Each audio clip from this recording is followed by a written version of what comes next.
Foundation to provide bridge housing. And so those, I'm pleased to report that those units are online so that we have a place to put people that are from the riverbed that have a long-term housing plan, but they need a place like a bridge in the interim. So we have bridge housing beds. A big percentage of the contract goes to that. To the bathrooms and the showers, some recent good news.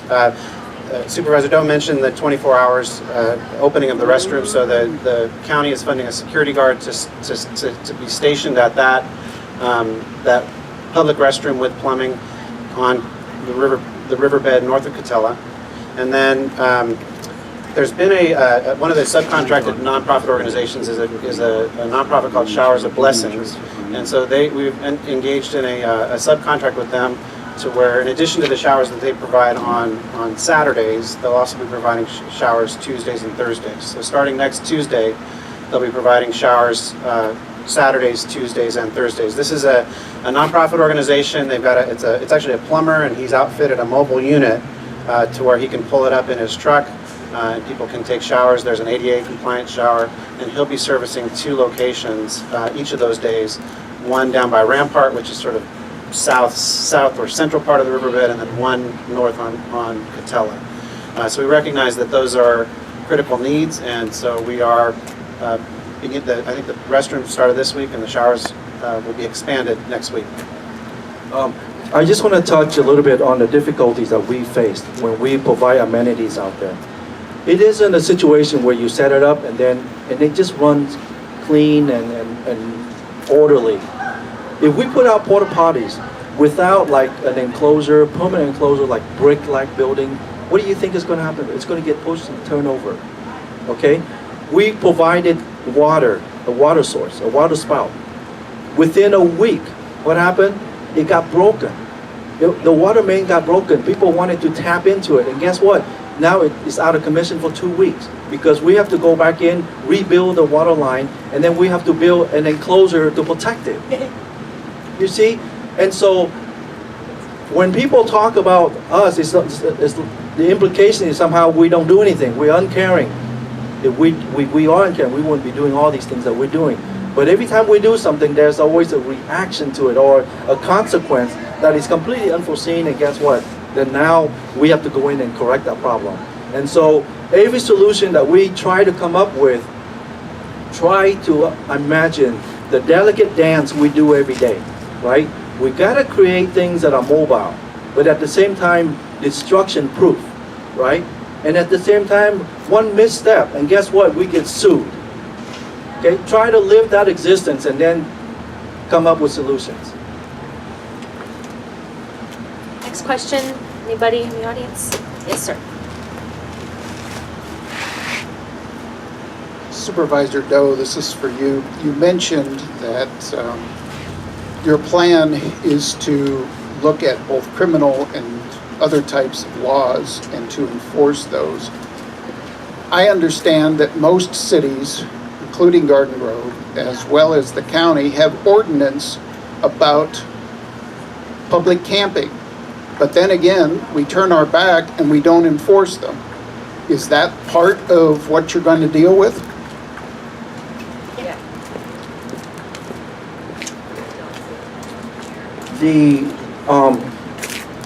The violations I mentioned earlier are nuisance violations, like improperly constructing a structure or operating a shower facility without a permit.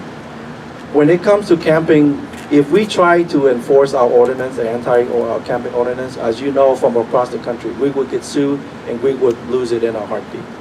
Okay? And would cost the county $1 million in legal fees to accomplish nothing. So we have to move very incrementally. And each step of the way, guess what? We anticipate a lawsuit, and when we go to court, we got to get a read of the judge's preference. What is it that we are allowed to do? Because I see my role as a county supervisor as a steward of public funds. You entrusted me with your tax dollars. And so I treat it like my own money. And so if I'm going to spend $1, I want it to go to solve the problem, not to pay some legal fees. And so believe me, it's not as clear cut as people think it is in terms of camping. The riverbed at the end of the day is almost like a park in that it is open for public use. And so homeless individuals are treated like the public because they are. And so when they are out there, we have to have a legally acceptable reason to enforce, right, whatever it is that we try to do. And when it comes to homeless individuals, the legal standard is this: viable alternative is what we have to provide to people who are homeless. Meaning we have to have shelter beds that we can say, Mr. So-and-so, we have a bed for you if you need a place to stay. We have to have beds to make available to these people before we can say, all right, we're going to crack down on the anti-camping ordinance. Until we ramp up our capacity to have that kind of bed capacity in the county, we're going to face a lawsuit, and I tell you, we will lose 100% of the time. So, yes, there are things that we can enforce. They can't have illegal campfires out there. They can't bring in a power generator. They cannot build, like structures. You can see some of those things are huge. As a former DA, I see those things are safety risk because I don't want one day for someone to be found in one of those big structures, caught, I don't know, kidnapped or something. I don't know. Bad things happen.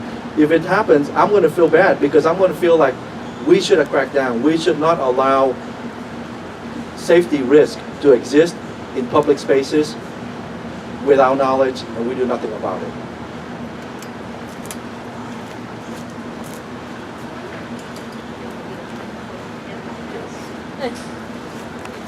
I had a question about who's in charge of keeping the peace on the riverbed. Who's the police officers? Is it as lawless as it appears on YouTube and whatnot?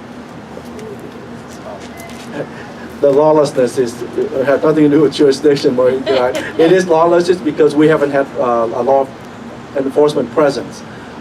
That question you just asked it seems like it would be very obvious to us, but it took law enforcement a good couple of months to actually debate that whole issue.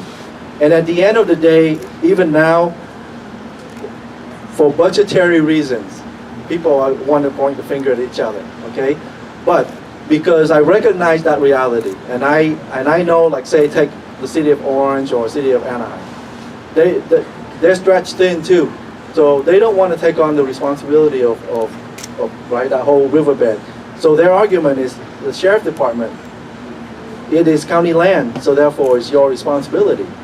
But if you're a deputy sheriff and you patrol and then you see some violation and they jump the fence and they run off, that's the end of your jurisdiction, right?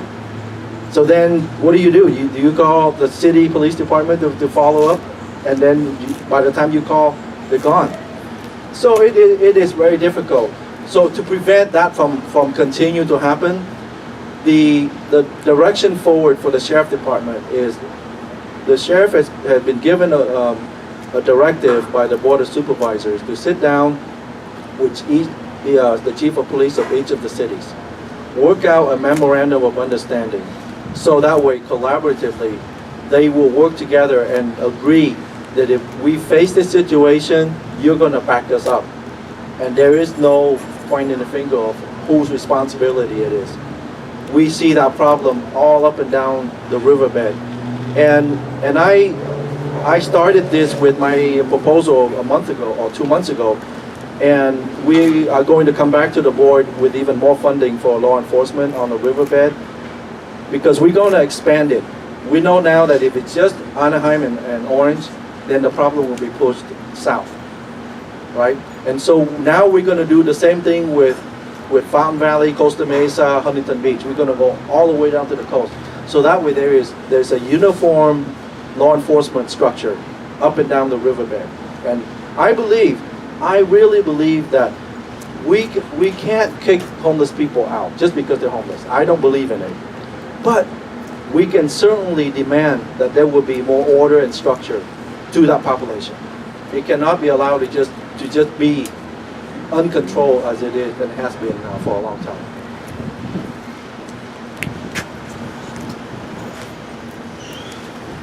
Supervisor, as law enforcement and CityNet work to deal with the homeless on the riverbed, I feel like our community here in Garden Grove becomes a greater risk of being the place, the convenient place for the homeless to move to. What's the county going to be able to do to help work with the local jurisdiction here in Garden Grove, both law enforcement and political, to keep that from being a burden to us? We have to look at the homeless issue in the county as like squeezing a balloon. When you squeeze on one side, it's going to go somewhere, and I understand that. And this goes back to my point about AB 109 funding. The money that Matt mentioned, that the state, because they save money from releasing 1/3 of their prisoner population down to the county level. So now those state prisoners are here and being released early locally. And that some of that saving, the money would come down here to help out. The formula that transfers some of that money to the city right now pegs the city at 1% of that fund. Think about that, 1%. That means that it's deemed to have only impacted the city 1% of the issue. I think that's wrong. We can start there, right? The cities need to be provided with more resources because they are at the front line of dealing with issues that you just mentioned. All of the cities, not just here, but all of the cities. And so we need to relook at that formula. We need to relook at how we as a county, and by that I mean county and the cities within the county, how we can work together to solve that problem. But at least, I'm not saying I have the magic answer to all this, but I believe at least I'm going to get the conversation started, right? A relook at the way that we look at this issue, because it's been looked at this way since 2003. And so I think it's time that we will we look at the issue, and I believe with more help, the cities will probably be in a better position to deal with that issue. And then of course, once you have better help, then you can work with the county departments in order to bring services to those homeless individuals. Thank you. Any other questions? Yes. Just two quick things to add to that. One, I think it's a good observation, which is that I think what's effective is to have local strategies paired with regional strategies. So this is where Garden Grove needs a strategy, you know, for how does Garden Grove deal with Garden Grove's homeless neighbors, and what's Garden Grove going to do? I think that's it's important for the city to have a city strategy that links with the county strategy. Now the good news is that the county goes to great lengths to tell you what their strategy is. They publish their strategy. They set up a commission to end homelessness, and they publish their plan. Supervisor Doe and other supervisors at the county level are very clear about what they want to do with homelessness. So that it's incumbent on the cities then to have a comprehensive strategy that will fit with the county strategy.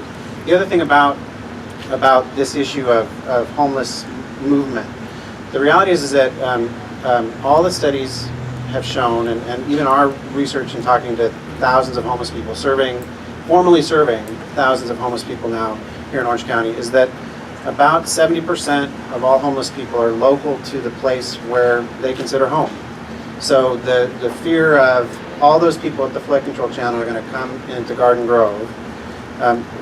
You see this the other side where people are afraid to build homeless shelters. If we build a homeless shelter in our city, are we going to attract all the homeless people from all over the county? And the reality is that no. What happens is that homeless people like to stay where they feel comfortable, and they feel comfortable near the place that they consider their home. So is it conceivable that some people would come to Garden Grove if they felt like the flood control channel was not as comfortable anymore? Yes, it's conceivable, but it would probably be people that were comfortable in Garden Grove in the first place. For the most part, people don't all go to one location. They don't all go down to the beach, right? All the beach communities say, well, you know, we're worried about, you know, if that happens at the flood control channel, they're all going to come to the beach, because who wouldn't want to live on the beach? But the reality is that people don't do that, because what they do is they stay local to where the places that they know, the people that they know, where they feel comfortable, where they know they can get their needs met. So this idea of, I find that to be a little bit of a common concern that the data doesn't support. Good job. Question? Yeah. 1 second here. Based on what you just said, has anybody polled the folks that are along the riverbed, or for that matter, those that are in the city of Garden Grove, and determined that, okay, those in Garden Grove grew up and stayed in Garden Grove, or those that are along the riverbed only came from Orange, Anaheim, and Santa Ana? I don't know that that data has been presented to the public, has it? Yes, it has. The UCI study. So there have been studies, county studies. The UCI study, I think I heard somebody mentioned, is one that you can look at. UCI did a big study with United Way and Jamboree Housing on the cost of homelessness in Orange County. Most comprehensive study ever done on a county level in the United States, as far as we're aware, of what the impact of homelessness on a particular community. Specific to the flood control channel, yes, we did a survey, we did a census, and we've delivered those the data to the county. And one of the questions was, where's the last place that you had a permanent residence, whether that was an apartment or a house, or that you stayed where you were permanently housed. And the top two answers were Anaheim, Santa Ana, or top three answers: Anaheim, Santa Ana, Orange, which you would expect. Now there were others that answered Garden Grove for sure, but that was a very small percentage of the people that we surveyed. Question up.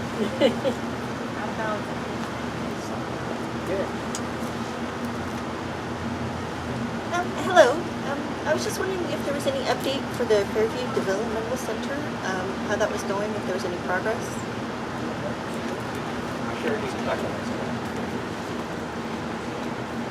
The question is with the Fairview Developmental Center in Costa Mesa. The answer is no progress so far. It's still up to the state to decide how they are going to convey the land to the city of Costa Mesa and what percentage will have to be reserved for mental health use. We know former Supervisor Senator Morlock has certain desire to be done, but of course that has to be tempered with what the city of Costa Mesa wants as well, and they have a different vision for what they want to do there. The city's view is more, I think, along the line of monetizing that property. So they feel like they want to probably limit the use of mental health. But really there's no big property that we have left in the county, especially one that's already built for mental health treatment like it is now. And so that's a struggle. The county, for the most part, we kind of an observer to watch all this, because it really is between the state. Because the state holds the land, they got to decide what to do with it, and then it's in the city, and the city will hold the permit power over it. But we will definitely fight to at least keep some part of it, 10 to 20% for mental health use. That would be my desire, and I would fight for that on the board.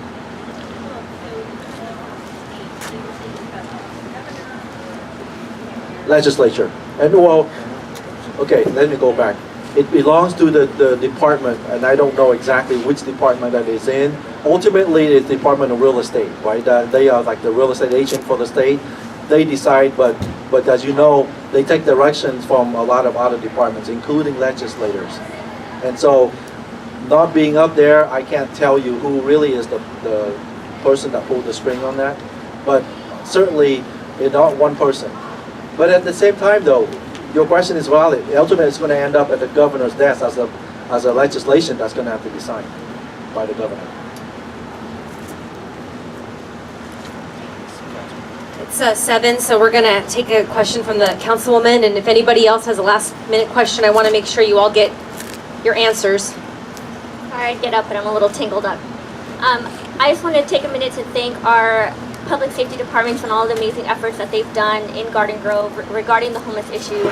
I know that the homeless issue is not a Garden Grove issue alone, but we've definitely seen some of that sprouting into our city, and in the news and in articles you're seeing a lot of the blame game, and I'm not in the business of playing that. And I just want to say, thank you so much for coming out and speaking to us. I greatly appreciate it, and hearing what you're doing on a county level, and just offer up a line of communication that I know that I'm sure I don't speak for myself, but along with other council members, that we'd love to meet with you and your staff and figure out how we can better partner with the county and figure out how we can solve this problem, especially in Garden Grove. So, thank you.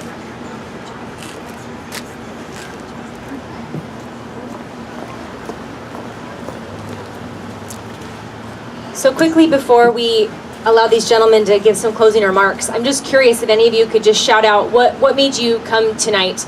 Or is there a major issue, a major concern, something that you're passionate about? What about the homeless plight, the homeless issue brought you here tonight? And did you get your questions answered? Anybody? Cora? Somebody? Yes? What? Well, I think it is a concern. Today I was going to jump on the freeway, and because Magnolia is under construction, I went down to Beach, and suddenly there was someone walking along the breaker wall. And I looked down, and there's an encampment right there. So it's not right. Anybody else? Yes. Hi.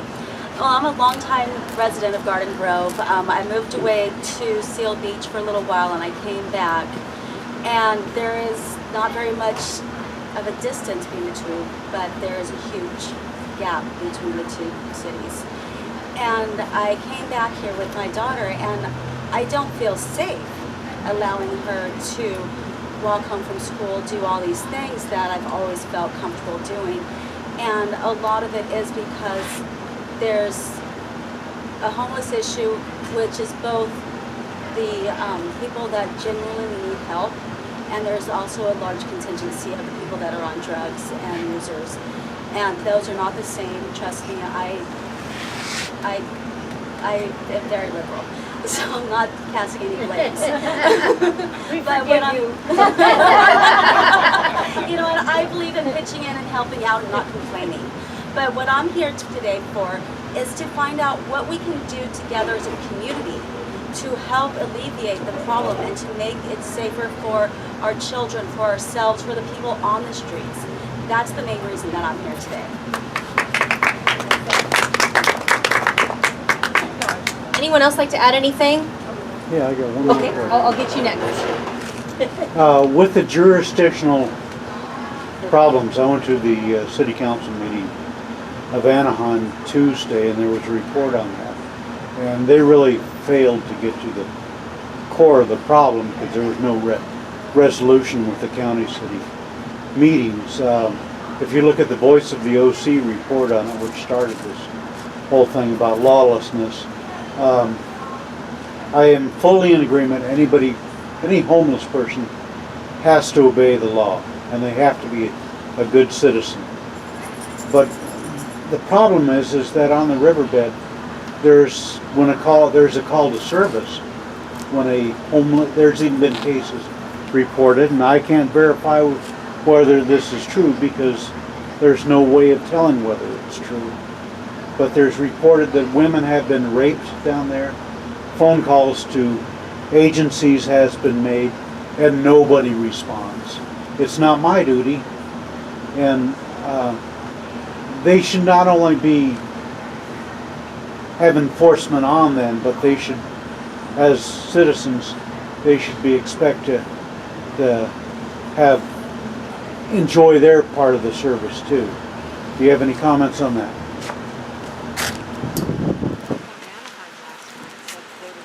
Well, I hope that my belief in the same thing is adequately expressed throughout my talk, which is law enforcement is a big component of what I believe the solution should be.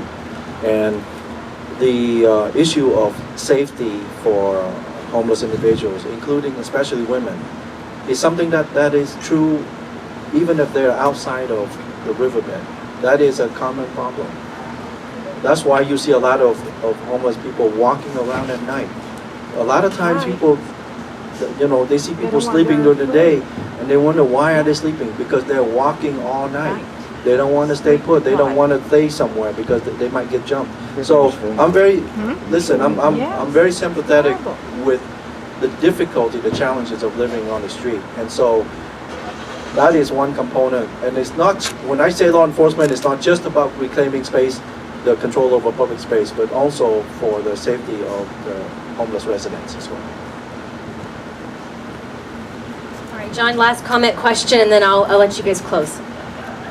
Last year, Officer Brian Hatfield made a presentation to the Downtown Business Association, and he defined the job, the problem, in 3 aspects: have not, cannot, will not. How simple is that?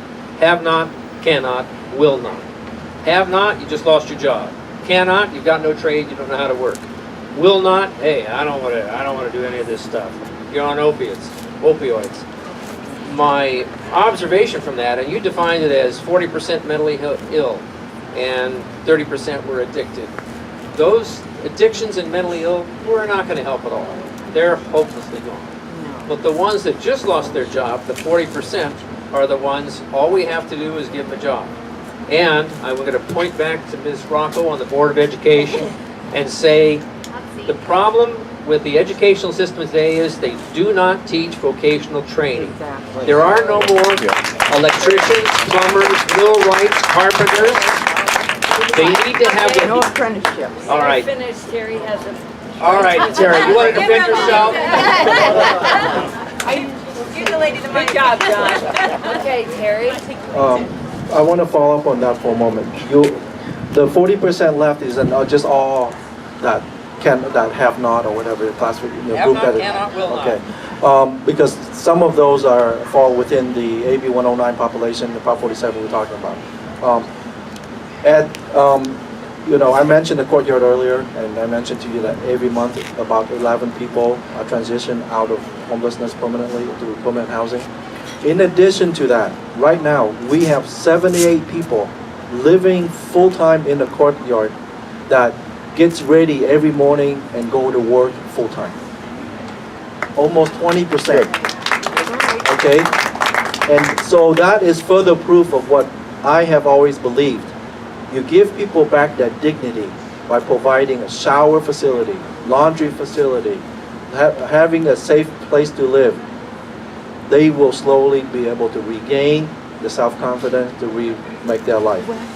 And what do you do? What do we do at the courtyard? We place all those 78 people in a place, and we promise them that we will patrol that area more than anywhere else, because we want them to feel safe, that their personal belongings will be protected when they go to work. And if you watch Fox TV Channel 9, there is, since October of last year, we have a family with 3 daughters who have been going to college out of there. And in fact, I hired one of the sisters as an intern in my office now. So they go to college out of the homeless shelter every day. And so one of the sisters finally got a scholarship to finish her last year at Cal State Fullerton, and with that money she can stay in a dorm. And then another sister is finishing up, I think Golden West or OCC.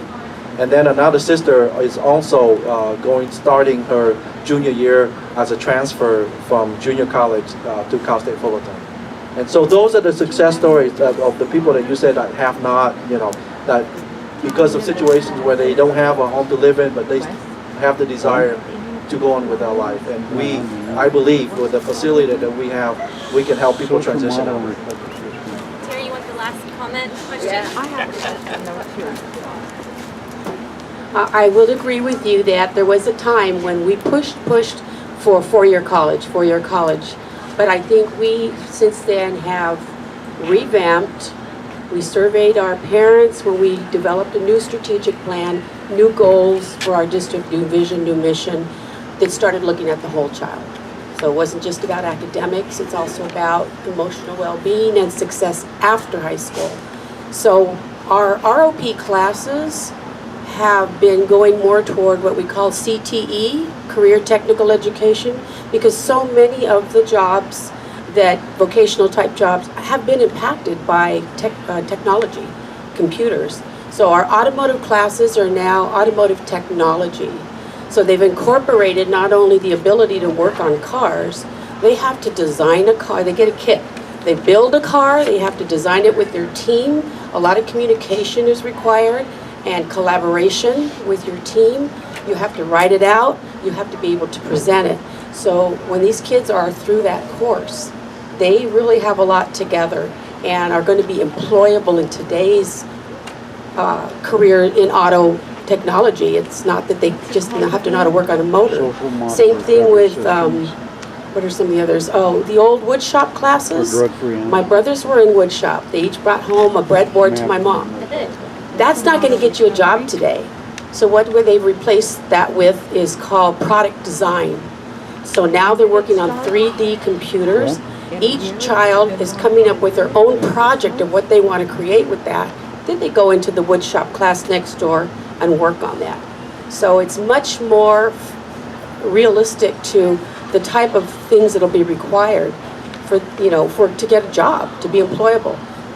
We're in a transition, and of course, all of those things are very expensive. We just, I think Pacifica has, I toured last year their product design class, all new 3D printers and the new shop class, and it's very expensive. But it's something we're committed to. More funds are going to our ROP-CTE programs, even at Lincoln. We're even looking at our kids who maybe didn't graduate from high school, who typically used to go to Lincoln just to get a GED, are now being channeled. They hired a counselor there to be channeled to look at the possibility of going to vocational, either at the community colleges, which are doing a really great job with that. So that they can go that route. So we're going in the right direction. Do we have everything in place? Do we have those kind of classes at every single school? Not yet. But we are very much aware that that is a necessity and a reality.